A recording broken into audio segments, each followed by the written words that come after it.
समाज कार्य में बेसिकली कुछ प्रश्न पत्रों को लेकर बात करने वाले हैं। और पहले तो मैं आपको एक चीज़ बता दूं, ये जो प्रश्न आप देखने वाले हैं ना, ये प्रश्न DSSB के अगर स्टूडेंट हैं यहाँ पे, अगर DSSB के स्टूडेंट अगर इस एग्ज़ाम की तैयारी कर रहे हैं तो ध्यान रखिएगा कि DSSB में सोशोलॉजी प्लस में सोशल वर्क और प्लस में क्रिमिनोलॉजी, ये आपके पेपर में यहाँ से प्रश्न जो है बन सकते हैं। MPPSC टोटल बेसिकली बेस्ड है समाजशास्त्र पे, है ना। और ये पेपर समाजशास्त्र का ही है, आपके सामने ओपन हुआ है, 2013 का है, फैक्ट पर बेस्ड है ये, ठीक है। तो इनके लिए भी ये इम्पोर्टेंट है। UGC नेट और MP सेट की अगर आप तैयारी कर रहे हैं तो यूनिट नंबर 2 देखोगे ना, तो उसमें समाजशास्त्र संकल्पना पे टोटली बेस्ड है। तो यहाँ भी आप लोगों को ये समाजशास्त्र के जो प्रश्न आप देखने वाले हैं, आप सबकी मदद करेंगे, ठीक है। तो एक बार बहुत ध्यान से आप लोग सभी लोग जो है इस प्रश्न पत्र को देखिएगा। मैं प्रश्न को पढ़ूंगा, उसके बाद आप लोग सोच समझ के उसका जवाब दीजिएगा। मैं इस प्रश्न में, इस पेपर में मैं सही का टिक लगा दूंगा और आप लोगों को वो PDF करके इसको सेव कर दूंगा, आपके ग्रुप में फिर मैं शेयर कर दूंगा, ठीक है। इसका आंसर भी आपको मिल जाएगा यहाँ पे।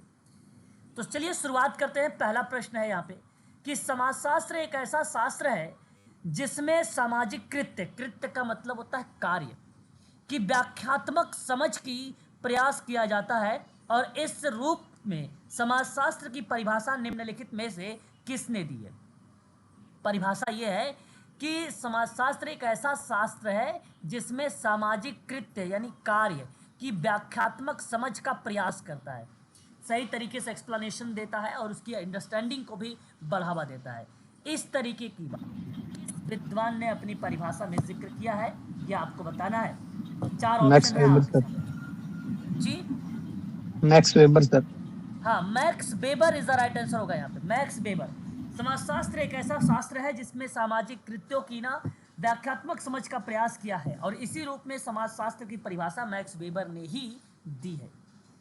और सामाजिक क्रिया की व्याख्यात्मक समझ अर्थात समाजशास्त्र सामाजिक क्रिया के अर्थ की व्याख्या कर रहा है ना, उसके अर्थ की व्याख्या कर रहा है।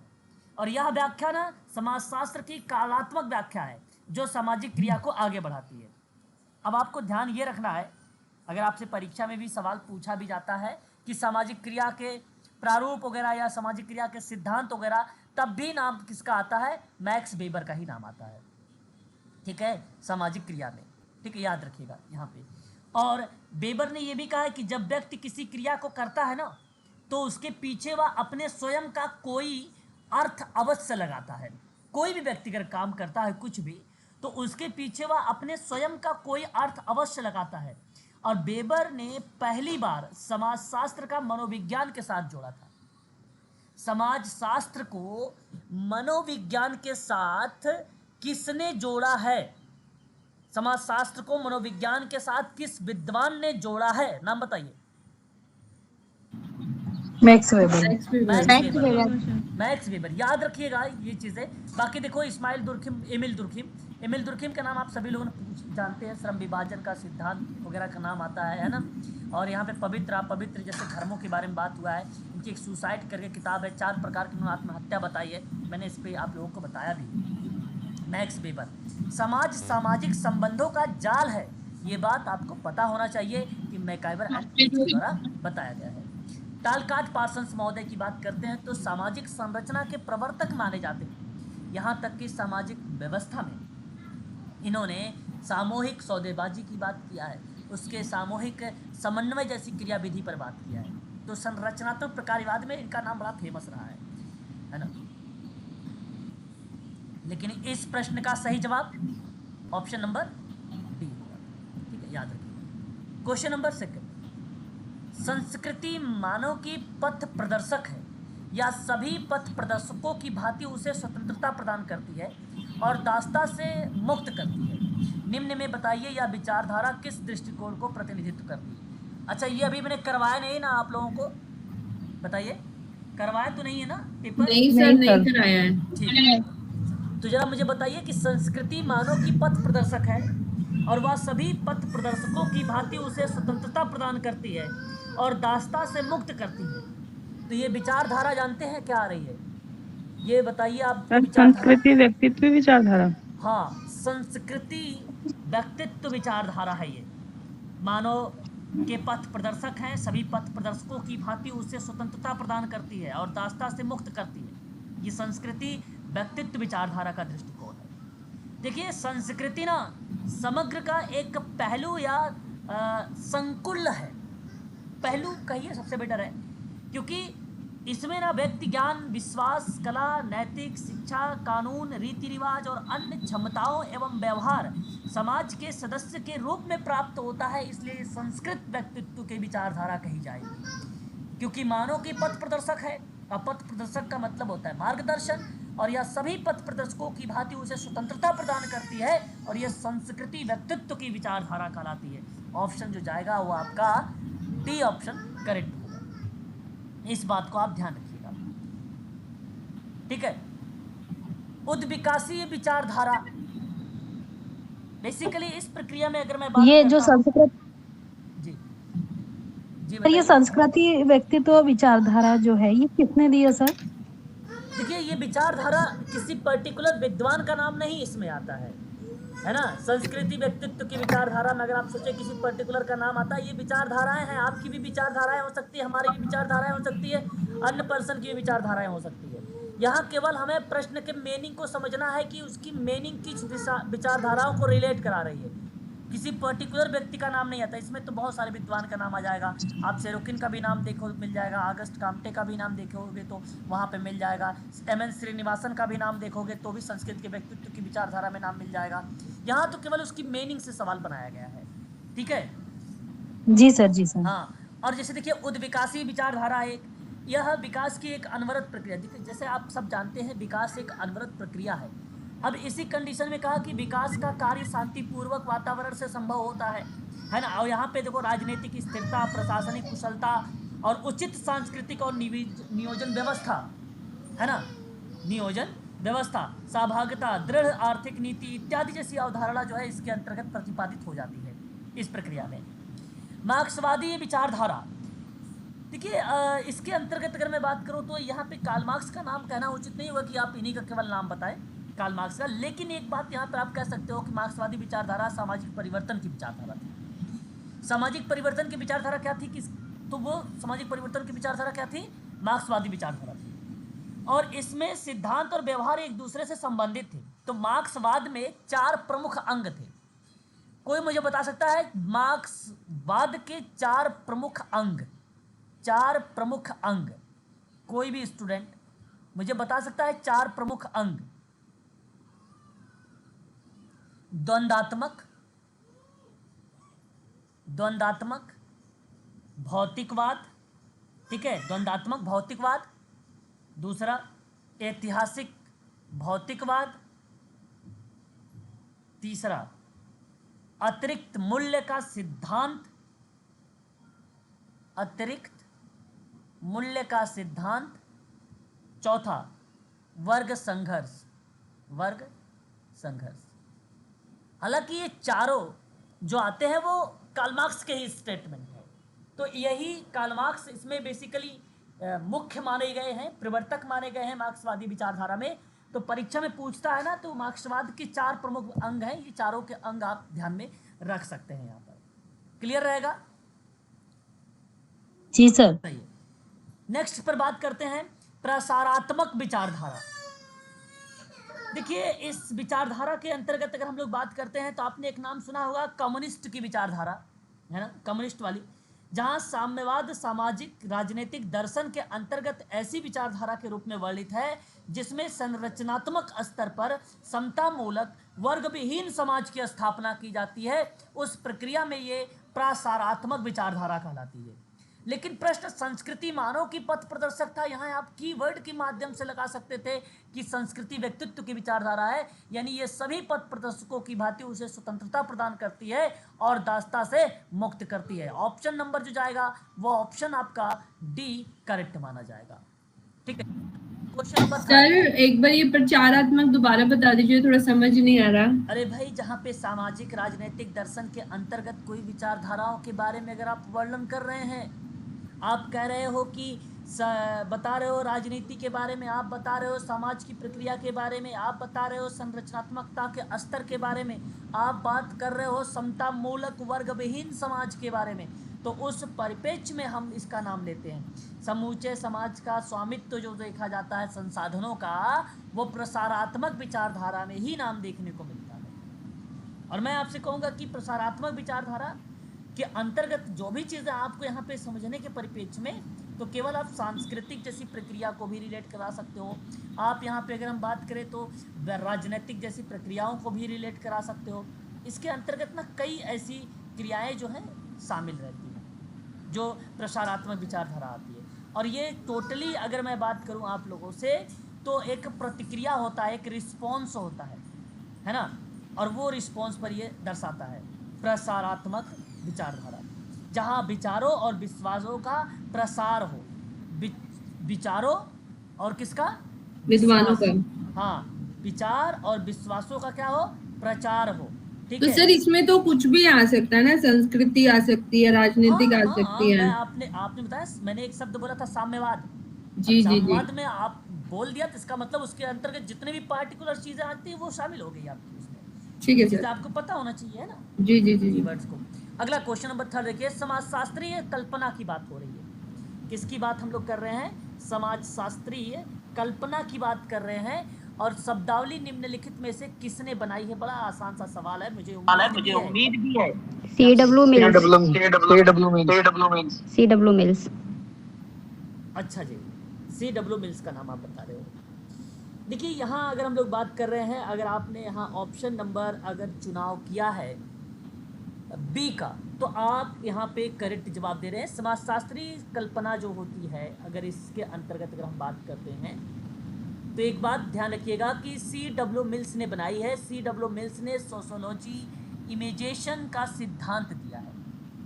किसका दिया है? सोशोलॉजी इमेजेशन का सिद्धांत किस विद्वान का आता है? वो C.W. मिल्स का नाम आता है। इस सिद्धांत ने समाजशास्त्र के निर्माण की एक कल्पना प्रस्तुत की गई थी और समाज को कैसे और किन रूपों में कार्य करेगा, इसी के आधार पर पुस्तक में कारणों को लेकर भी बातचीत की गई थी। ठीक है, तो शिक्षण की एक शाखा के रूप में यह प्रेरणा प्रदान करती है। ठीक है, समाजशास्त्रीय कल्पना। और यहाँ पे सही जवाब जो आपने बताया है वह ऑप्शन नंबर आपका जो माना जाएगा वो बी ही ऑप्शन आपका करेक्ट होगा। यहाँ पर इस बात को आप ध्यान रखिएगा। लेकिन आप सोच रहे होंगे कि पी बर्गर्स का भी नाम आ रहा है। मैं आप लोगों को थोड़ा थोड़ा से इनके बारे में बताना भी उचित समझूंगा। पीटर एल बर्गर का नाम है, पीटर एल बर्गर महोदय। देखिए ये बड़े ही फेमस पर्सन रहे हैं। अगर मैं आपसे बात करूं इनके बारे में, तो पीटर लुडविन जो है बर्जर, ऑस्ट्रेलिया के रहने वाले विद्वान, समाजशास्त्री विद्वान है। ये प्रोटोस्टेट धर्मशास्त्र के माने जाते हैं। आपको बता दें, समाजशास्त्र और आधुनिकीकरण के अध्ययन में ना अगर किसी विद्वान ने अपनी भूमिका निभाया है आधुनिकीकरण और समाजशास्त्र में, तो पीटर लुडविन बर्जर का नाम आप लोग यहाँ पर लगाना उचित समझेंगे सभी लोग, है ना? साथ ही साथ मैं आपको ये भी बताना उचित समझूंगा कि वास्तविकता का सामाजिक निर्माण किस विद्वान ने किया। वास्तविकता का सामाजिक निर्माण का किसने किया? तो पीटर बर्जर द्वारा किया गया। सन 1966 में किया था इन्होंने। यहाँ तक कि समाजशास्त्र को नियंत्रण और एक मानवतावादी दृष्टिकोण दिया था सन 1963 में, 1963 में। और ये भी नाम पीटर बर्जर का ही नाम आता है। ठीक है, तो ये 2-3 चीज़ें हैं जो काफ़ी ज़्यादा फेमस रही हैं परीक्षा के दृष्टिकोण में, ये भी आपको ध्यान में रखना होगा। साथ ही साथ अगर हम लोग बात करते हैं, तो आपने नाम देख रहे हैं यहाँ पे गिडिंस महोदय का नाम। एंटोनियो गिडिंस एक ऐसे पर्सन माने जाते हैं, ऐसे इनको कहा जाता है कि समाजशास्त्र में इन्होंने संरचना के सिद्धांत को रिप्रेजेंट किया था। संरचना के सिद्धांत को रिप्रेजेंट किया था। आधुनिक समाज के बारे में अपने समग्र दृष्टिकोण के लिए ये जाने जाते थे, अपने समग्र दृष्टिकोण के लिए ये जाने जाते थे। और आपको बता दें कि कम से कम 34 पुस्तकों के बेसिकली ये लेखक हैं। लगभग 34 पुस्तक इन्होंने लिखा है, 34 पुस्तक लिखा है, और कम से कम 29 भाषाओं में प्रकाशित किया है। आप सोच लीजिए, 29 लैंग्वेज में बहुत ही फेमस पर्सन्स हैं एंथोनियो गिडेंस महोदय। ठीक है, आप ध्यान रख सकते हो इनके बारे में, काफ़ी फेमस पर्सन है ये। ठीक है, समाजशास्त्र में इनका नाम बेसिकली बहुत ही जो है उच्च माना गया है। शैक्षिक जीवन में 4 उल्लेखनीय चरण के पहचाने जाने की प्रक्रिया में भी इनका नाम आता है। अगर हम बात करें तो कॉन्स्टिट्यूशनल ऑफ सोसाइटी करके एक पुस्तक लिखा था सन 1984 में, बहुत ज़्यादा ये जो है फेमस रही है। New rules of sociological method लिखा था इन्होंने, और वो किताब थी 1976 में। इनका नाम वहाँ पर भी देखने में मिलता है। ठीक है, ये बात आपको ध्यान में रखनी होगी। उसके बाद आपको बता दें J.S. मिल के बारे में। जॉन जो है स्टुअर्ट मिल इनका नाम है, जॉन स्टुअर्ट मिल ये हैं, और आर्थिक, सामाजिक, राजनीतिक, दार्शनिक चिंतक हैं ये प्रसिद्ध इतिहासवेत्ता और अर्थशास्त्री के अंतर्गत इनका नाम बेसिकली जाना जाता है। J.S. मिल, जॉन स्टुअर्ट मिल का नाम हमें वहाँ पर देखने को मिलता है। आपको मैं बता दूं इनके बारे में थोड़ा सा कि इन्होंने अगर हम जिक्र करते हैं तो अर्थशास्त्र में इन्होंने नीति, तर्क और राजनीति जैसे शब्दों को ये रिप्रेजेंट करते हैं, है ना। उसके बारे में ये बताया। तर्क एक प्रणाली है, इसकी प्रक्रिया किसने दिया? तर्क एक प्रणाली है, तो वो भी जॉन स्टुअर्ट मिल ने दिया था। इनकी एक किताब थी सन 1837 में, हिस्ट्री ऑफ इंडक्टिव साइंस करके, history of the inductive science करके किताब थी, और इस किताब में इन्होंने अपनी भूमिका निभाई। और आ सिस्टम ऑफ लॉजिक सन 1843 के दौर में J.S. मिल की भूमिका थी। चलिए क्वेश्चन नंबर 3 का सही जवाब बताइए, तो हम बात करेंगे ऑप्शन नंबर बी पर। ठीक है, ये बात ध्यान रखिएगा। क्वेश्चन नंबर बात करते हैं 4 पर। क्लियर है? एक बार बताइए, आवाज वगैरह मेरा क्लियर है, स्पष्ट है? जी सर। जी सर। इश्यू वगैरह भी होते हैं, इसलिए आज नेटवर्क इश्यू नहीं होना चाहिए। ठीक है, चलो फिर मैं आगे बढ़ता हूँ, अगले सवाल की तरफ रुख करता हूँ। क्वेश्चन नंबर बात करेंगे 4। अब देखिए क्वेश्चन नंबर 4 बेसिकली किन चीज़ों को रिलेट कराता है? पुस्तकों को कोट का प्रयोग करते हुए कालक्रम दर्शाना है। Very very most important, DSSB के स्टूडेंट ध्यान रखें। साथ ही साथ अगर मैं बात करूं तो अगर आप MP सेट की तैयारी कर रहे हैं तो आप भी इस फैक्ट को ध्यान में रखें। इन स्टूडेंट के लिए ये क्वेश्चंस इंपॉर्टेंट है। दास कैपिटल की बात आप लोग भली भांति तरीके से जानते हो, 1867 लिखिएगा, है ना। और देखो दास कैपिटल जब मैं आपको पढ़ाया भी है तो वहाँ पे आप लोगों को इसके बारे में जो तीनों किताबें आई हैं उनका मैंने नोट करवाया है। आप अपने नोट्स को भी जरूर देख लिया करो कभी कभार, है ना। आज संडे है, 1 घंटे क्लास अभी होगी, इसके बाद आप लोग यही काम करना कि जितने नोट्स मैंने बनवाए हैं शॉर्ट वाला वो ज़रूर एक बार रिपीट कर लेना, है ना, ताकि आप लोग एक्टिव हो जाएं इन टॉपिक से। दूसरी बात करते हैं, उसके बाद अच्छा ये किताब जानते हैं कार्ल मार्क्स की है। दूसरी बात करते हैं Protestant ethics and the spirit of capitalism शब्द है, आप देख रहे हैं यहाँ पे। आपको बता दो एमिल दुर्खिम ने, आपने नाम सुना होगा, एमिल दुर्खिम, है ना। किसका नाम? सॉरी यहाँ पे एमिल दुर्खिम नहीं है, सब मैक्स वेबर आएंगे शायद यहाँ पे। आएगा यहाँ प्रोटेस्ट जो है Protestant Protestant and the ethics। Spirit of capitalism, तो मैक्स वेबर का नाम आएगा। और मैक्स वेबर ने इस किताब को प्रकाशित किया था सन 1904 और 1905 के दौर में। Pattern of culture, very very most important question, इसका प्रकाशन सन 1934 में हुआ था। UGC नेट का ये सवाल है। रुथ बेनेडिक्ट का नाम आता है। हाँ, बहुत बढ़िया, रुथ बेनेडिक्ट का नाम बताया किसी बच्चे ने, बहुत अच्छा। ठीक है, ये बात ध्यान रखिएगा। The elementary forms of religious life, Durkheim. वर्ष बताइए। 1912 सर। 1912, वेरी गुड, बहुत बढ़िया। अब इसको क्रम में लगा देना है, क्रम में लगाएंगे तो सबसे पहला ऑप्शन जी, पहला ऑप्शन सर। 1868, फिर उसके बाद सीक्वेंस में लगे हुए हैं। 12, हाँ, पहले पहला आ जाएगा, फिर दूसरा आ जाएगा, फिर तीसरा आएगा, चौथा आएगा, फिर 1912 में ही है ना, 1934 में ही है, 1912 में चौथा हो जाएगा, फिर उसके बाद आपका कौन सा आएगा? तीसरा आएगा। ये क्रम देखो कहीं है किसी ऑप्शन में, पहला, दूसरा, चौथा, तीसरा, यही ना होगा? यही ना होगा, किसी ऑप्शन में नहीं है मेरे ख्याल से। बोलो तो सही। किसी ऑप्शन में नहीं है सर। किसी ऑप्शन में नहीं है तो इसका मतलब ये क्वेश्चंस का जो है स्टार दिया गया होगा, है ना, क्योंकि क्रम तो यही होना चाहिए। क्रम अगर मैं बात करता हूँ तो पहले नंबर पे आपका ये 1904 में अगर लगाता है तो 1866 में ही आपका ये माना जाएगा। यहाँ पे आरोही अवरोही क्रम लिखा नहीं है, क्रम के आधार पे बात करेंगे तो इसका सर कॉमन सब लोग पहले नंबर पे तो 1867 आएगा सर। कौन सा? सर पहले नंबर पे तो दास कैपिटल आएगी बुक। हाँ तो वो तो लिखा था 1867, है ना, लिखा है ना। तो यहाँ पे बेसिकली इसका ऑप्शन की बात करते हैं, स्टार लगा लीजिए, है ना, कि ये जो है बेसिकली क्रम नहीं दर्शाया है और वर्ष यही रहेगा। समाज में प्रत्येक व्यक्ति की कोई परिस्थितियाँ होती है। एक व्यक्ति से जुड़ी विभिन्न परिस्थितियों को निम्नलिखित रूप में जाना जाता है। आसान सा सवाल। परिस्थिति पुंज सर। पुंज सी होगा। परिस्थितिकीय पुंज किसी बच्चे ने बताया है, ऑप्शन नंबर सी, और ये सही जवाब है। R.K. Merton sir. हाँ बहुत बढ़िया। परिस्थिति पुंज की अवधारणा R.K. मर्टन के द्वारा दी गई थी कि किसी भी व्यक्ति की किसी भी एक ही परिस्थिति नहीं हो सकती है। बात सही है भाई, इसमें कोई दो राय नहीं है। और वह कई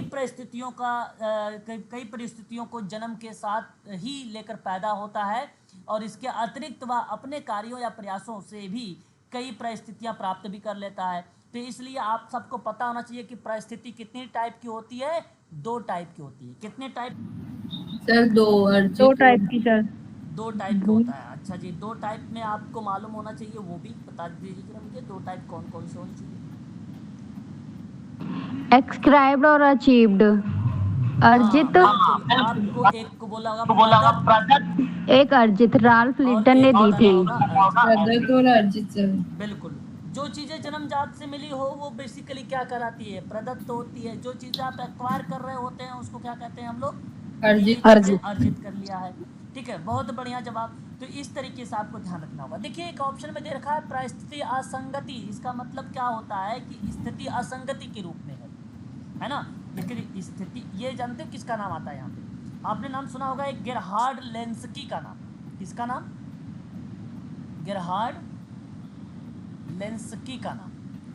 ये महोदय कहते थे कि परिस्थिति जो असंगति है इसकी एक सिद्धांत दिया था कि भविष्यवाणी करते हैं कि जिन लोगों की स्थिति असंगत है या एक आयाम एक दूसरे से ऊपर है वे सुसंगत स्थिति वाले लोगों की तुलना में अधिक निराश और असंतुष्ट होंगे, इसलिए उनकी परिस्थिति जो होती है वो असंगति होती है। ये गेरहार्ड लेंस्की महोदय ने ये बात कहा था। ये चीज़ आप लोग ध्यान रखिए। सर इसका मतलब क्या रहेगा असंगति का? परिस्थिति असंगति मतलब असंगतता। असंगतता का मतलब असंगत। असंगत का मतलब ये कि भाई आपने क्या कर दिया कि आपने किसी प्रक्रिया को गलत तरीके से इमेज कर लिया। आपको अधिक निराशा होगी, फिर आपने असंतुष्टि होगी, आप विफल हुए हैं तो वह असंगति है। वो क्या है? असंगति है। जब आप किसी चीज़ों में आप विफल होते हैं, इनकॉन्सिस्टेंसी इसको कहा जाता है असंगति को। और इस प्रक्रिया में सुसंगत स्थिति वाले लोगों की तुलना में अधिक निराश और असंतुष्टि होगा तो वह प्रक्रिया असंगति का लक्षण है ना। तो इसी चीज़ों में बेसिकली ये चीज़ें हमें देखने को मिलता है। सर इसका एक थोड़ा एग्जाम्पल के थ्रू बता दीजिए प्लीज। बिल्कुल बताना उचित समझेंगे। मान लीजिए आपको किसी व्यक्ति को रैंक की स्थिरता उसके अभाव का वर्णन कर रही हो। समझो, किसी व्यक्ति की रैंक की स्थिरता, आपकी रैंक की जो स्थिरता है, जो चीज़ें आनी चाहिए वो चीज़ें आई नहीं, वो अभाव है। आप सोच रहे थे कि आपका रिजल्ट मान लो आ जाना है, आप अपेक्षा कर रहे थे कि भाई 200 के पास आए, आपके 200 पास नहीं आया, आपके 180 आया। तो यहाँ पर क्या हुआ? व्यक्ति के आपके अंदर रैंक की स्थिरता या उसके अभाव का वर्णन हो गया। और ऐसे अभाव के वर्णन करने की जो स्थिति होती है उसे हम लोग क्या बोल देते हैं? स्थिरता शब्द का उपयोग कर देते हैं। और स्थिरता एक शब्द ऐसा ही होता है जो स्थिति असंगति को रिलेट कराती है। Status inconsistency. हाँ, इसको बोलते हैं। ठीक है, तो इस चीज को आप ध्यान रखिएगा। आप समझ में आया मैडम? जी जी सर। हाँ, इसी चीज को कहा जाता है। और एक देखो स्टेटस, अगर हम बात करते हैं तो क्रम को क्या बोलते हैं? Sequence, status sequence. काफी अच्छा। मटन का है। जी। अब यहाँ पे अगर हम बात करते हैं तो इसके अंतर्गत देखो कई ऐसी प्रक्रियाएं बेसिकली इसके भी अंतर्गत मेंशन की जाती हैं। कई ऐसे पार्ट होते हैं जो रिलेट कराता है कि कोई स्थिति है और वो बेसिकली सीक्वेंस में ना हो। तो कहने का मतलब यह है कि परिवर्तनों के प्रवाह को नियंत्रित करने के लिए आप नियंत्रण चक्र manage Kanban control cycle app में एक स्थिति अनुक्रम का चयन कर सकते हैं। आपको बता दूं, एक कानबान आपने पढ़ा, एक थ्योरी, एक कानबान वाली एक टेक्निक के रूप में मैंने आप लोगों को पहले पढ़ा रखा है। जो पुराने स्टूडेंट होंगे, अभी हाल वाले नए वाले नहीं, अभी आएगा आपका यूनिट नंबर जब ये रिसर्च आएगा तो वहाँ पढ़ाऊँगा कानबान के बारे में, है ना। कई ऐसी जो है सोशोलॉजी के अंतर्गत आता है। तो उस कंडीशन में आपका जब कोई चीज़ स्थिति सही क्रम में ना दर्शाई जा रहा हो, स्थिति निर्धारित ना हो पा रही हो, पॉजिटिव में नहीं है, ठीक है, वैकल्पिक प्रक्रिया में है, ठीक है, स्थिति निर्धारित नहीं है, क्रम निर्धारित नहीं, तो उन चीज़ों को कहा गया कि परिस्थिति क्रम है। तो आपका कोई सीक्वेंस होता है, कोई कंडीशन होता है, उस क्रमों को दर्शाता है, उसको स्थिति अनुक्रम कहते हैं, उसको स्थिति अनुक्रम कहते हैं। सर मतलब कि जैसे कि पुरानी स्थिति में थे तो फिर नई स्थिति में जाएंगे तो पुरानी स्थिति को छोड़ देंगे ना, वही क्रम है, सीक्वेंस। देखो कोई कार्य को क्रम, जैसे आप सिंपल बात में बता दूं, आप देखते हैं एक शासन के बारे सर इसमें ऐसे हो जाएगा जैसे लड़का फिर बाप बन रहा है और बाप जो है ग्रैंडफादर बन रहा है, बस तो वो सीक्वेंस हो गुड गया। गुड। मैं यही आपको बता रहा था। मैं कह रहा था कि जैसे कोई राजा, ठीक है, कोई राजा है, अब राजा उसके ना रहने पर उसका जो कार्यभार संभालेगा उसका उत्तराधिकारी संभालेगा, यही बात होगी ना, उसका उत्तराधिकारी संभालेगा। मतलब उस स्थिति को संदर्भित करेगा जो जीवन के विभिन्न चरणों में उत्तराधिकार या क्रम में प्राप्त होता है। बात समझ में आई? जो उत्तराधिकार प्राप्त होता है, जैसे किसी बच्चे ने कहा भाई उसका पुत्र के मतलब जिस तरीके से उन्होंने बताया कि पहले पिताजी, फिर उसके पुत्र, फिर उसका पुत्र, फिर उसका पुत्र अपना कार्यभार संभालता कि नहीं संभालता, ये सीक्वेंस है कि नहीं, ये उसका सीक्वेंस है कि नहीं? जी सर। जी सर, जी समझ गया सर। यही चीज़ है इसमें आता है, ठीक है। और उसके बाद देखिए एक शब्द और आता है स्टेटस करके, अगर हम जिक्र करते हैं तो उत्तराधिकार शब्द रिलेट कराता है, इसको सक्सेशंस कहा जाता है उत्तराधिकार को, है ना। अच्छा, ये बेसिकली क्या है मैं आपको बता दूं, किसी विशेष कार्यालय या स्थिति का किसी अन्य व्यक्ति का हस्तांतरण करना ही, किसी विशेष कार्यालय या स्थिति का किसी अन्य व्यक्ति का हस्तांतरण करना ही उत्तराधिकार की परिभाषा बता देती है। और जब इसकी कंडीशन की बात करते हो तो वह स्टेटस उत्तराधिकार बन जाता है ना। तो वह क्रम जिसमें या वे स्थितियां जिनके तहत एक के बाद एक व्यक्ति किसी संपत्ति, गरिमा, उपाधि या सिंहासन पर सफल होता है, तो उस कंडीशन में ये साफ शब्द जिक्र किया गया, ठीक है। तो ये उत्तराधिकार को रिप्रेजेंट करता है। सर ये परिस्थिति क्रम और परिस्थिति उत्तराधिकार में क्या डिफरेंस है सर? थोड़ा सा एक बार बताएं सर। सोच रहा था आप लोगों से कोई बच्चा पूछ नहीं रहा है, तो आपने पूछ लिया तो मैं आपको बता दूं, जो देखो परिस्थिति क्रम है बेसिकली, यहाँ पर बेसिकली वो अनुवांशिकता के ही आधार पे डिफाइन हो जाएगी। ये उसके जो है अनुवांशिकता के अनुवांशिकता के आधार पे उसका उत्तराधिकार डिफाइन हो जाता है। वंशानुक्रम का मतलब समझ रहे हैं आप लोग? जैसे इसका यहाँ पे तो तय है कि भाई अगर उसके पिता के पास जितनी संपत्ति है उसके पुत्र के पास हस्तांतरण होगी, ये बात तय है, ठीक है। ये बात मानते हैं कि नहीं मानते हैं आप लोग? ठीक है। और जहां अगर मैं बात करता हूं क्रम में आपकी सफलता, आपके एलिजिबिलिटी, आपकी योग्यता को डिफाइन करेगी। आपकी एलिजिबिलिटी यानी आपकी योग्यता को जो है एक प्रकार से दर्शाएगी, तो वह क्रम दर्शाएगा। तो जैसे 4 पुत्र हैं, 4 में से क्या होता है कि उसमें से अगर चौथे नंबर का पुत्र उसका सक्षम है तो उसको बनाने का जो है यहाँ पर टोटली डिफाइन होगा कि भाई वो परिस्थिति का क्रम को संभालेगा। लेकिन जो परिस्थिति उत्तराधिकार का पार्ट होता है, यहाँ पे आप लोगों ने सुना भी होगा कि बड़े पुत्र को बनाया जाता है ना, उत्तराधिकारी को उसको बनाया जाता है, बड़ा पुत्र को बनाया जाता है। इसमें भी बड़ा कोड ऑफ एथिक्स से आचार संहिता, अगर मान लीजिए वो सक्षम नहीं है करने के लिए, तत्पश्चात उसके दूसरे पुत्र को बनाया जाएगा, है ना। तो वह प्रक्रिया ये नहीं होगी कि वो उत्तराधिकार बन गया, तब वो प्रक्रिया परिस्थिति का क्रम दर्शा जाएगी वहाँ पे, है ना, तब वहाँ पे उसकी उस प्रक्रिया को दर्शा देगा। लेकिन यहाँ सवाल क्या था कि प्रत्येक व्यक्ति की कई परिस्थितियां होती हैं और व्यक्ति के जुड़े विभिन्न जो परिस्थिति होती है वो कहलाती है परिस्थिति पुंज कहलाती है। और ये बात आपकी सही रहेगी, ऑप्शन नंबर सी। समझे सिराज जी, यहाँ क्रम और उत्तराधिकार में ये अंतर था। सर योग्यता के हिसाब से परिस्थिति उत्तराधिकार बताएं और योग्यता के नहीं हिसाब से एक सीक्वेंस के अकॉर्डिंग चलता हो तो परिस्थिति क्रम बताएं, है ना? हाँ, नहीं देखो जो योग्यता के आधार पे चल रही है वो क्रम है आपकी, जो योग्यता के आधार पे, जो अनुवांशिकता है वो बेसिकली अगर आप आपसे बात करते हैं तो वो उत्तराधिकार है, परिस्थिति उत्तराधिकार है। अच्छा ठीक है, थैंक यू सर। अब देखिए क्वेश्चन नंबर 6, निम्नलिखित में से कौन सा प्राथमिक समूह की भौतिक स्थितियां हैं? प्राथमिक समूह, द्वितीयक समूह आपने सुना है, क्या नाम है? CH कूले 1909 social organisation. कूले का नाम। हाँ बहुत बढ़िया। तो अब म्यूट हो जाइए। अब जरा जवाब बताइए मुझे यहाँ पे कि शारीरिक निकटता, आकर्षण, लघुता, सहनशीलता जैसे शब्द आ रहे हैं यहाँ पर, क्या बताना उचित समझेंगे आप? सभी सर सभी सही है। अच्छा सर नहीं डी है। मैं कह रहा हूँ आकर्षण नहीं होना चाहिए। कैसे शब्द सही हो सकता है? नहीं होना चाहिए आकर्षण नहीं है सर। सर, इसका डी होगा सर। अब सोचिए एक बात, सिंपल सी बात, देखो प्राथमिक समूह की भौतिक स्थितियां शारीरिक निकटता हो सकती है, मानता हूँ, लघुता हो सकती है, मानता हूँ, और सहनशीलता भी हो सकता है, टॉलरेंस वाली प्रक्रिया भी हो सकता है, मानता हूँ।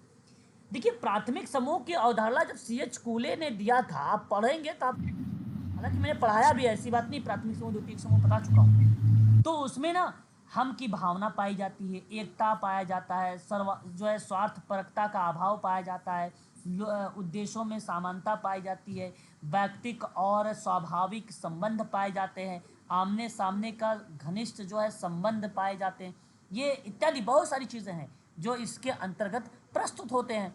आकर्षण शब्द कहाँ से हो सकता है ना? ये चीज़ें टोटली डिफरेंट है। आपने एक नाम सुना होगा CH कूले के बारे में ही, सोशल ऑर्गेनाइजेशन की एक पुस्तक का नाम सुना है? सोशल जी सर। जी, और ये किताब जो है अगर पूछता भी है तो आप नाम बताएंगे CH कूले का ही नाम, सोशल ऑर्गेनाइजेशन में। बहुत ही फेमस पर्सन है सोशल ऑर्गेनाइजेशन की पुस्तक में, और इनका नाम हमें देखने को फिर मिलता है। सर ये बुक का वर्ष 1908 है क्या? 1909। 1909। Thank you. हाँ, इस पुस्तक का अगर आप यहाँ पे जिक्र करते हो, CH कूले के बारे में आपको बता दूं कि कई इनकी किताबें हैं, है ना, बहुत फेमस पर्सन है। मैं ये नहीं चाहता कि आप लोग इसके प्रश्न को गलत कर दें, क्योंकि ये तय है कि इनसे सवाल परीक्षा में पूछे ही जाएंगे, चाहे human nature and social order से किताब से पूछ ले, चाहे आप सोशल ऑर्गेनाइजेशन से पूछ ले, चाहे द थ्योरी ऑफ ट्रांसपोर्टेशन से पूछ ले, ठीक है, on self and social organization से पूछ ले। ये 4 ऐसी किताबें हैं जो आपको ध्यान में रखनी होगी, ठीक है। Human nature and social order की 1902, सोशल ऑर्गेनाइजेशन बहुत इंपॉर्टेंट किताब है 1909, द थ्योरी ऑफ ट्रांसपोर्टेशन 1894 बहुत इंपॉर्टेंट है, ये तो आपको पता होना चाहिए। उसी प्रकार से आपको मैरी रिचमंड की किताब पता होना चाहिए, फ्रेंडली विजिटर की किताब 1899, व्हाट इज सोशल केशवर की बात 1922, और सोशल डायग्नोसिस 1917। हाँ, तो ये 3 किताबें ऐसी चीजें हैं जो आपको पता होना चाहिए। अच्छा, यहाँ पर बताइए जरा, ऑप्शन कौन सा गया है, पहला, तीसरा? D option. बहुत बढ़िया, ठीक है, तो ये पता होनी चाहिए ना, इजी था। क्वेश्चन नंबर 7 देखिए, अगला सवाल, निम्न में बताइए कौन सा प्राथमिक समूह नहीं है? आपको ये सर ए।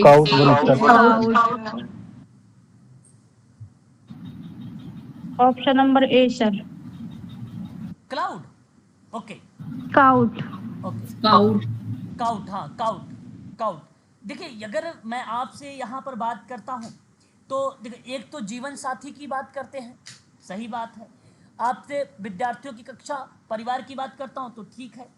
देखो, प्राथमिक समूह नहीं है काउट, या एक स्वैच्छिक समूह होता है। स्काउट, हाँ, स्काउट की बात कर रहा हूँ। स्काउट जो है प्राथमिक समूह नहीं है, ये स्वैच्छिक समूह होता है जिसमें निश्चित उद्देश्यों की पूर्ति के लिए कुछ क्रियाएं की जाती हैं, और इसमें यह आवश्यक नहीं है कि छोटा आकार हो, आमने सामने का घनिष्ठ संबंध हो, हम की भावना और एकता हो, स्वार्थपरकता का अभाव होता है इस स्काउट में, है ना।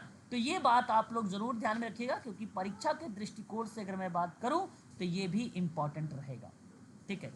और ये पॉइंट बेसिकली जो स्काउट शब्द होता है ये कम्युनिटी वगैरह शब्दों में रिलेट ज्यादातर होता है। सर ये क्वासी प्राइमरी ग्रुप है ना स्काउट? कौन सा प्राइमरी?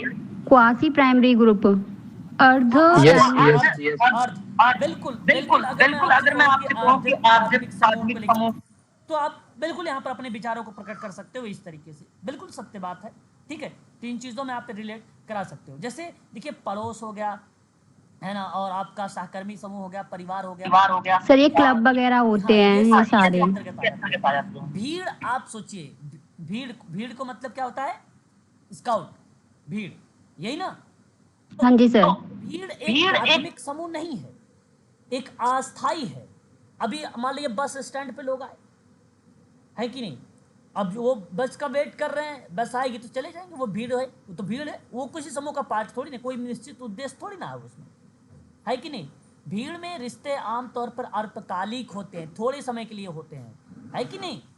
ये बात है। यहाँ पर मैं आपको बताऊँ, भावनात्मक संबंध पाया जा सकता है, लेकिन ये भावनात्मक संबंध पाया जा सकता है कुछ लोगों में, ऐसा भी कहना उचित नहीं होगा कि भावनात्मक संबंध पाया ही जाता है इसमें, है ना। तो कुछ लोगों में हो सकता है भाई भावनात्मक संबंध पाया जाए, और आप इस तरीके से कहा जाए तो भावनात्मक संबंध का अभाव पाया जाता है, अस्थायी बंधन अभाव होता है इसमें, ठीक है। तो सही जवाब ऑप्शन नंबर ए, ये बात ध्यान रखिएगा इसमें। क्वेश्चन नंबर 8, निम्न में बताइए कौन से किसी सामाजिक समूह की मूल विशेषताएं हैं। देखिए सामाजिक समूह की मूल विशेषता बताइए।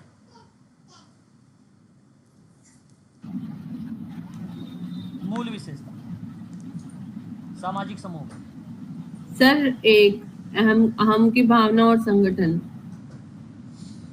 ओके, हम की भाव, वी फीलिंग, देन संगठन, बिल्कुल सही बात।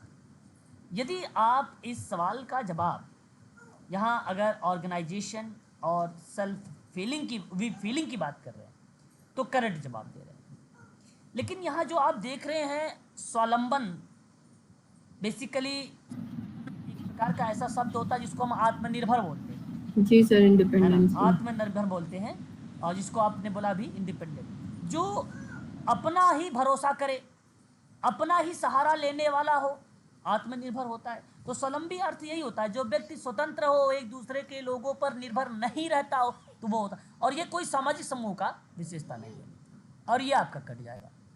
सुस्पष्ट सांस्कृतिक लक्ष्य, है ना, आप ये भी बता सकते हो भली भांति तरीके से। इस प्रक्रिया में अगर हम बात करते हैं तो क्या चीजें रिलेट हो सकती है? सुस्पष्ट सांस्कृतिक लक्ष्य अगर है सर, जैसे कोई भी एक आदिवासी समूह है तो उनके अपने स्पष्ट सांस्कृतिक लक्ष्य होते हैं, वो अपने कल्चर के कुछ उनके वो होते हैं, रिचुअल्स होते हैं, तो वो हमेशा उनको आगे वो करते हैं, अपने बच्चों को देते हैं, तो उनको छोड़ते ही नहीं है बेसिकली ना, तो उस ग्रुप में ये कंसिडर हो सकता है। अच्छा, उसमें आप कह रहे हैं कि ये जो है सुस्पष्ट कल्चर्स जो गोल है, इसके अंतर्गत वो चीज़ें शामिल हो सकती है। हाँ सर, बट यहाँ दिया नहीं हुआ था तो बिल्कुल आप सही बता रहे हैं, क्योंकि इसमें मनुष्य दुनिया और उसके बावजूद चीज़ों के साथ तालमेल बिठाने में जो मदद प्रक्रिया होती है वो चीज़ें रिलेट होती है। तो मैं कहूँगा कि यह संस्कृति का लक्ष्य को कहीं ना कहीं एक प्रकार से शब्दों को रिलेट कराया है, ना कि मैं आपसे कहूँ कि यह सामाजिक समूह के लक्ष्य के रूप में है। बिल्कुल सही बात है। आपका डी भी नहीं होगा, ना ही सी आपका होगा, तो केवल पहला और दूसरा होगा। पहला दूसरा ऑप्शन को ढूंढिएगा, ऑप्शन नंबर पहला ही तो सही है, option number A sir is the right answer होगा। यानी यहाँ पर पहला ही आपका करेक्ट मान लिया जाएगा, है ना। तो दो या दो से अधिक व्यक्ति, पारस्परिक जागरूकता, लक्ष्य, स्वार्थ, ऐच्छिक सदस्यता, अस्थायी आदि विशेषता ही पाई जाती है सामाजिक समूह के अंतर्गत, ठीक है। ये बात ध्यान रखिएगा आप सभी लोग। बात करते हैं अगले सवाल की तरफ। अगला सवाल आपसे क्या कहता है? कहता है कि नीचे दिए गए दो कथन हैं, जिनमें से आपको एक अभिकथन और दूसरा तर्क है। अब अभिकथन कहता है कि दुर्खिम के अनुसार शिक्षा जो है समाज में उसके सदस्यों के बीच एक रूपता को सतत और प्रतिबलित करता। अच्छा भाई, क्या आप इस बात से सहमत नहीं हैं? होना चाहिए। सर सही है ये। तुर्किम ने ये बात सही कहा कि शिक्षा समाज में उसके सदस्यों के बीच में ना एक रूपता यानी समरूपता को सतत तरीके से यानी कंटिन्यूअस और प्रतिबलित करती है, यानी उस पर बल देती है, जोर देती है। और यह स्टेटमेंट कथन आपका सत्य है। विचारधारा जो है व्यक्ति और समाज के बीच संपर्क स्थापित करती है। अच्छा ये देखो, अभी आपने जितना चाहे उद्विकासी विचारधारा हो, चाहे आप सामाजिक सांस्कृतिक विचारधारा हो, मार्क्सवादी विचारधारा हो, ठीक है, चाहे आपने प्रचार का या प्रसार प्रकारात्मकता का विचारधारा हो, उन सभी विचारधाराओं में ये चीज़ें संपर्क जो है आता है। व्यक्ति और समाज के बीच संपर्क स्थापित होता ही है। अब समाज के मानदंड और मूल्यों को स्थापित भी करता है। अच्छा आप बताइए, जब समाज के मानदंड, रीति रिवाज, परंपरा, प्रथा, मूल्य और स्थापित होंगे तो वहाँ पर सदस्यों के बीच में एक रूपता होगा कि नहीं होगा? सतत और प्रतिबलित प्रक्रिया पर बल देगा कि नहीं देगा? जी सर। देगा, क्योंकि यहाँ पर आर जो है ना ए की व्याख्या कर दिया। आर ए की क्या कर दिया? व्याख्या कर दिया। और जब व्याख्या हो जाता है इस तरीके के शब्दों में तो हम कूट पहले को चुनाव कर लेते हैं कि यह सही विचारधारा है जो ए को रिलेट कराया है ना। तो मैं आप लोगों से कहूंगा कि करेक्ट जवाब है कि नहीं? देखो फिर से समझाएं सर इसको तो, क्योंकि ऊपर सर शिक्षा से सर समाज में एकरूपता और सतत की बात कर मैं रहा हूँ। आपको एक बार फिर से समझाता हूँ, मेरी बात को बहुत ध्यान से सुनिएगा।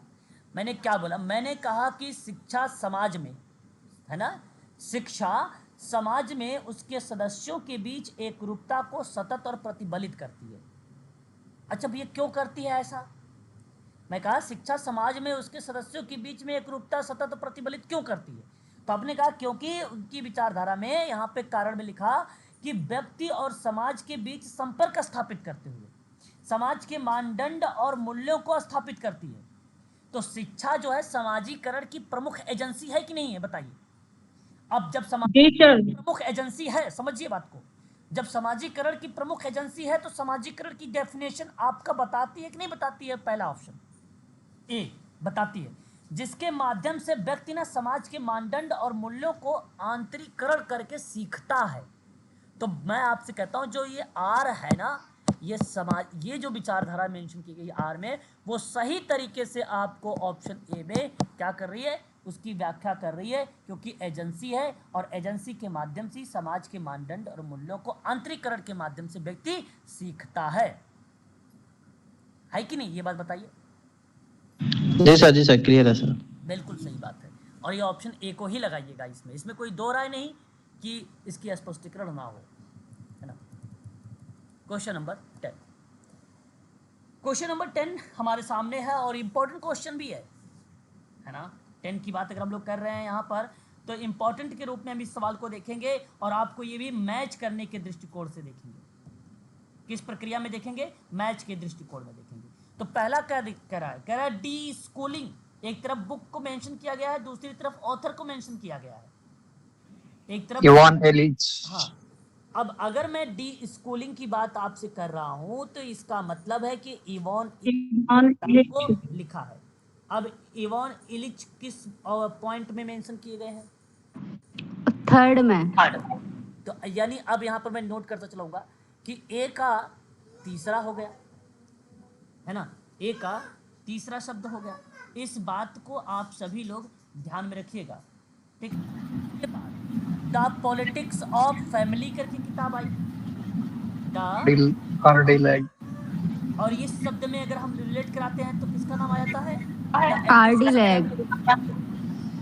ओके, अगर आपने यहाँ पे कहा डी लैग का नाम, अगर आपने आर डी लैग का नाम बताया। अच्छा मैं आपको एक बार बता दूं, डी स्कूलिंग जो सोसाइटी थी ना, ये किताब बेसिकली शिक्षक, शिक्षा शास्त्री विद्यालय और शिक्षण के विशिष्ट पद्धतियां बच्चों को सही शिक्षा देने के स्थान पर त्रुटिपूर्ण सूचना दे रही थी, डी स्कूलिंग सोसाइटी वाली, और उन्हें उपभोक्तावादी समाज में ढाला जा रहा था।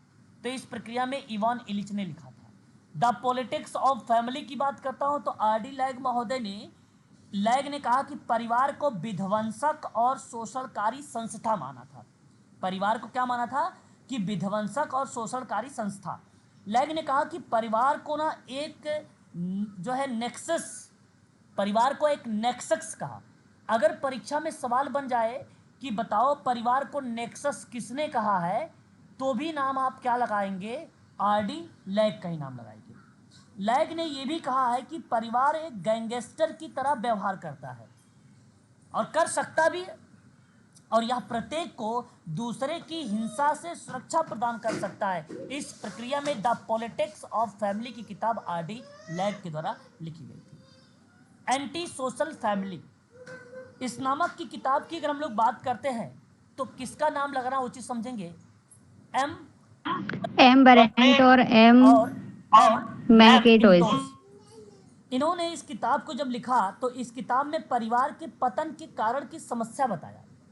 पतन के कारण की समस्या उत्पन्न होती है और पारिवारिक नैतिकता का ह्रास होने लगता है। जैसे एकल परिवार में लगातार समस्या पनपते रहते हैं, एकल परिवार में, और इसी प्रक्रिया में बेसिकली एंटी सोशल फैमिली करके एक किताब मेंशन की गई थी, है ना। तो जैसे बी को मैंने क्या लगा दिया है, पहला, और सी को क्या लगा दिया है, चौथा, और डी वाला स्कूलिंग इन कैपिटलिस्ट अमेरिका। ये तो अब बचा बे की ऑप्शन, आप आसानी से इसको लगा सकते हो कि एस बॉल्स एंड एच गिटिन्स के द्वारा ये किताब जो है लिखी गई है।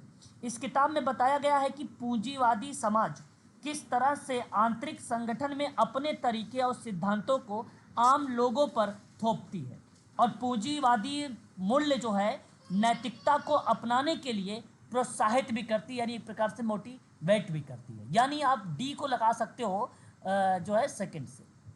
तो 3, 1, 4, 2 को ऑप्शन में देखिएगा, 3, 1, 4, 2 को ऑप्शन में देखना, तो ऑप्शन नंबर आपको मिल जाएगा कौन सा, सी। हाँ, ये ऑप्शन आपका करेक्ट हो जाएगा। तो इस चीज को आप सभी लोग ध्यान में रखिएगा, ठीक है ना। आगे बात करते हैं, एक तरफ फिर देखिए शब्द आया है, अब इन शब्दों की विशेषता बतानी है। अगर आपको शब्दांश आते हैं तो आप आसानी से इन सवालों को लगा भी सकते हो। क्वेश्चन नंबर 11 है कि नहीं, तो कह रहा है चर्च। अब बताइए, सामान्यतः अधिक व्यक्तिपरक होता है और उसमें प्रखर परिभाषित विश्वास प्रणाली की कमी होती है। क्या होती है, कमी होती है। तो इस शब्द में हम किस विद्वान का नाम लेना उचित समझेंगे, प्लीज एक बार स्पष्टीकरण करिएगा। लेकिन यहाँ पे कोई चर्च तो नहीं है, चर्च तो नहीं है भाई, संप्रदाय सहमत होना चाहिए। लेकिन मैं आपसे बता दूं आपको यहाँ पर तब फिर क्या होना चाहिए, संप्रदाय सर, संप्रदाय आप कह रहे हो। पूजा पद्धति क्या हो सकती है, पूजा पद्धति जी। अगर मैं कह रहा हूं सामान्य अधिक व्यक्तिपरक होता है और इसमें प्रखर परिभाषित विश्वास प्रणाली की कमी होती है, तो पूजा पद्धति होगा। अच्छा चलो ठीक है, अभी इसको रखते हैं। दूसरा देखते हैं, सामान्यतः रूढ़िवादी होता है लेकिन राज्य से निकट संबंध नहीं होता है, तो ये तो संप्रदाय होना चाहिए। इसमें तो तय है कि भाई यही होगा। और प्रायः राज्य से निकट संबंध रखता है और धार्मिक सच्चाई पर तत्काल दावा करता है, तो आप चर्च, यहाँ पे चर्च सर, यहाँ पे क्या लगाना उचित समझेंगे, चर्च सर, एक शब्द रिलेट हुआ धार्मिक सच्चाई पर, तो चर्च ये वाला रिलेट हो जाएगा। अब कम रूढ़िवादी होता है और निम्न वर्ग के संबद्ध होता है, तो पंथ ही यहाँ पे सही होगा। अब आपका ये ऑप्शन पहला ही करेक्ट हो जाएगा, यहाँ पे पूजा पद्धति है ना। तो मैं एक बार कहता हूँ कि पहले का 3 लगा दीजिए, दूसरे का 4 लगा दीजिए, यही ना, और तीसरे का क्या लगा दीजिए, 2 लगा दीजिए, और डी वाले को क्या लगा देंगे आप, 1 लगा दीजिए। तो 3, 4, 2, 1 देखते हैं कोई ऑप्शन में है। Second option B, option number B, ये देखो करेक्ट है आपका, यहाँ पे कोई 2 राय नहीं। देखिए मैं आपको थोड़ा से बात बताना चाहूँगा। देखिए चर्च जो है ना, राज्य से निकट संबंध रखता है, धार्मिक सच्चाई पर तत्काल की प्रक्रिया जो है बेसिकली मेंशन है, और ये बात तो तय है, इसमें तो आप आसानी से आइडेंटिफाई कर भी ले। पंथ देखो कम रूढ़िवादी होता है, पंथ जो है ना कम रूढ़िवादी होता है और निम्न वर्ग से संबंध रखता है ना। तो तो इसलिए हम इस चीज़ को दर्शा सकते हैं। ठीक है, ठीक है। और संप्रदाय जो होता है वो सामान्यता चीज़ों में, देखो यहाँ पे तो वही चीज़ें हैं। ठीक है, आप आसानी से इसको आइडेंटिफाई भी कर सकते थे। सही जवाब है ऑप्शन नंबर 3। शक्ति के परिवर्तनशील जोड़ की संकल्पना यानी अवधारणा होता है, इसका मतलब इस अवधारणा पर आधारित है। बताइए कौन से बेस पर ये बेसिकली माना जाएगा?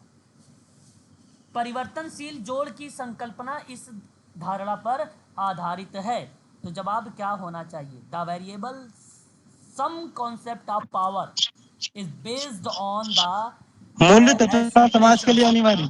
जी, ऑप्शन नंबर ए सर इसका। A sir. मूल्य सामंजस्य समाज सी। के लिए अनिवार्य है। बिल्कुल सही जवाब आपने अगर ऑप्शन नंबर ए का शुरू यहाँ पे दिया है, तो ये मूल्य सामंजस्य समाज के लिए अनिवार्य, यही स्टेटमेंट करेक्ट है। आपको बता दूं, यहाँ नाम आपको याद आना चाहिए एक विद्वान का। जानते हैं किसका? पार्सन्स का। पार्सन्स। टालकाट पार्सन्स का। अब सुनिएगा थोड़ा सा। शक्ति के चर का सिद्धांत, शक्ति के चर का सिद्धांत मतलब variable sum theory of power, variable sum theory of power की जो मुख्य प्रेरणता है वो टालकाट पार्सन्स महोदय है।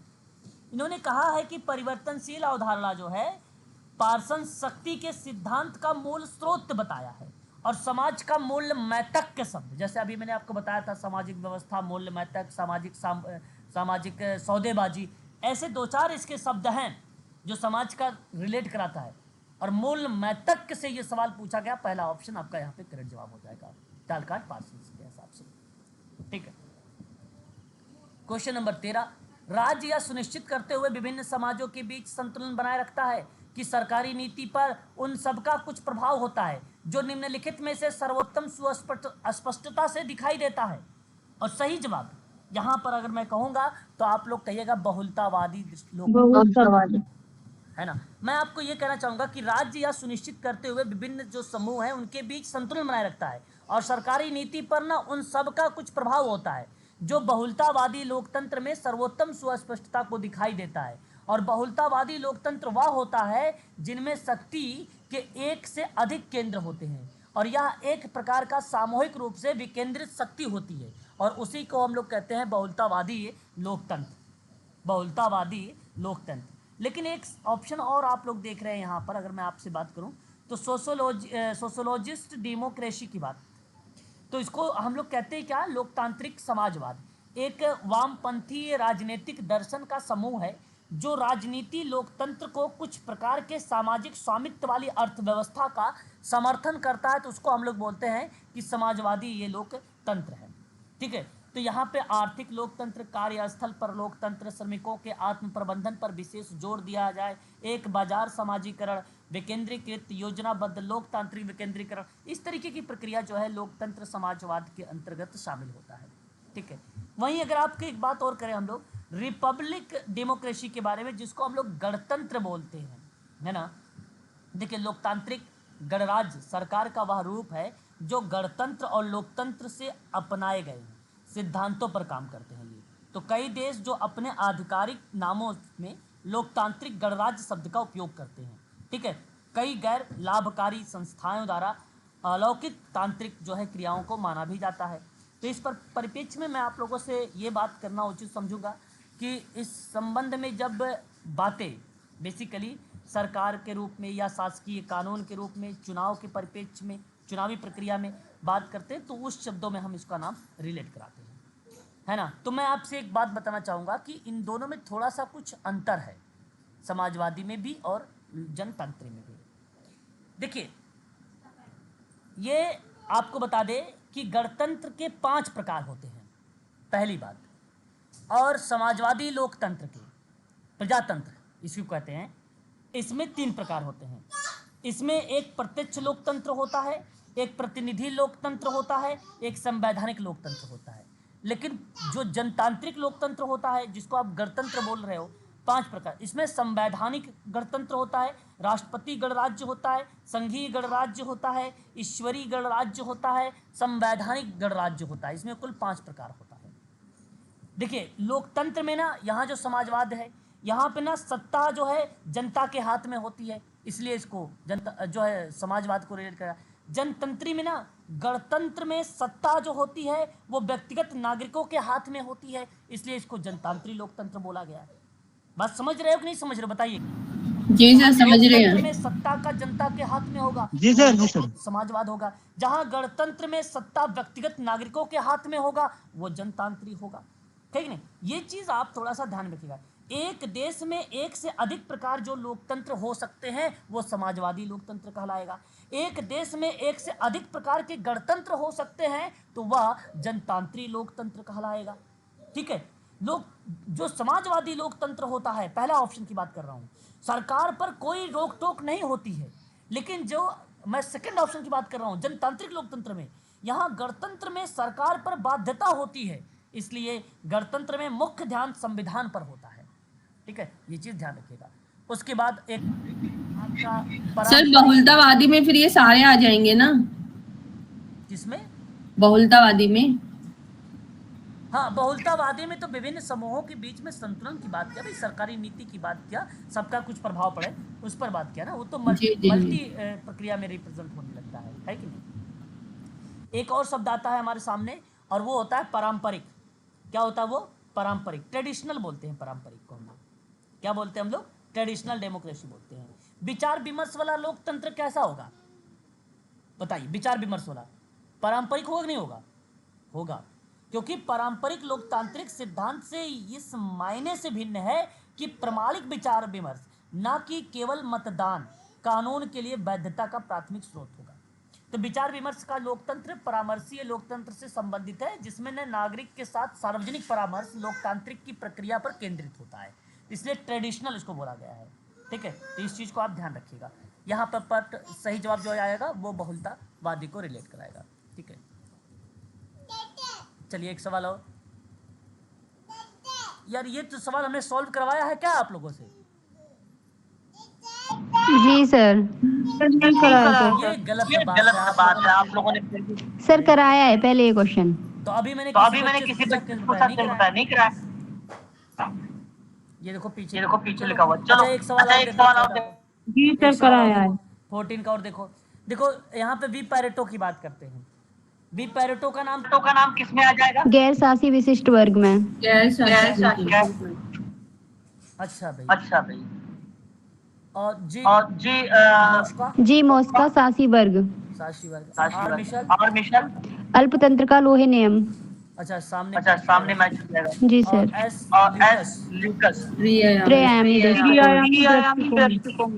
ठीक है, पहले का दूसरा, दूसरे का पहला। Option B. ठीक है जी सर। ठीक है। यहाँ पे मैंने आप लोगों को ये सवाल बताया था, किसी बच्चे ने मेरे से अभी कहा भैया कि इसे सर नहीं करवाया गया है, तो मैंने आगे बढ़ गया था। सर कराया हुआ है ये। चलो देख लेते हैं यहाँ कहाँ तक हमने पेपर सॉल्व करवाया है ना। ये जब पेड वाली क्लास में रही होगी ना, हम लोगों को पेड वाली क्लासेस में रही होंगी। मुझे लगता है सारा पेपर मैंने सॉल्व करवा दिया यहाँ पे। ये देखो यहाँ पे मैंने ये भी बताया था AGIL के बारे में, है ना, दूरखीमाला। ये देखो बताया यहाँ पे। पार्सन्स का एजील मॉडल। जी सर ये कराया हुआ है, मुझे लग रहा है पूरा हो गया। जी यहाँ पर ये सवाल पूरा भी हो गया। सेकंड पेपर हम लोग शायद कर रहे थे, ये शायद नहीं हुआ था। अच्छा ये भी हुआ, ये सब देख लेते हैं। ये पेपर मैं अभी सेव कर लेता हूँ, आप लोगों को प्रोवाइड कराता हूँ पेपर, है ना। ये पेपर सेव करा, ये पूरा हो चुका है क्या ये? अच्छा नहीं पूरा नहीं हुआ है, आई थिंक यहाँ तक हुआ है, यहाँ तक हुआ है। Question number 20। अब आप लोग मुझे याद दिलाइएगा सभी लोग, ठीक है। कल याद दिलाइएगा कि सेकंड पेपर का क्वेश्चन नंबर 21 से करना है, ठीक है ना। ये पेपर मैं अभी दे देता हूँ, आप लोग देख लीजिएगा। यहाँ से करना है शायद, ठीक है ना, यहाँ से। जी सर। कल मुझे याद दिला देना आप लोग कि क्वेश्चन नंबर जो है 21 से करवाना, वो भी सेकंड पेपर का, ठीक है सर। चलो कोई बात नहीं, अच्छी बात है। अगर आपने यहाँ पे देखा, कुछ फैक्ट तो याद हुए होंगे, कुछ नई चीजें तो सीखा ही होगा। ऐसा तो है कि नहीं कि ये हम लोगों ने वेस्ट क्लास में? नहीं सर वेस्ट तो नहीं है, ऑलरेडी रिकॉल हो जाते हैं, पर डिस्कशन हो चुके हैं। जो टॉपिक कॉन्सेप्ट होते हैं ये सब डिस्कशन हो चुके थे। तो ऑलरेडी आप लोगों ने रिकॉल कर लिया। मुझे मैंने शुरुआत में बोला भी, मैंने कहा कि आप लोगों से मैंने शादी पेपर करवाया, तो किसी बच्चे ने कहा नहीं सर नहीं करवाया, तो मैंने कहा मे बी वो न्यू हो सर, कोई बात नहीं। तो आगे जो है कल से हम लोग ये आगे यहाँ से स्टार्ट करेंगे। तो आज के लिए बस इतना ही रखते हैं। शाम की क्लास में अगर कोई भी ऐसा अपडेट आता है तो मैं आप लोगों को शाम को ही बताऊंगा, कि 1 घंटे की क्लास आपकी चल सकती है शाम को, ठीक है? Okay sir, thank you sir. चलिए, okay, okay sir, bye. Bye.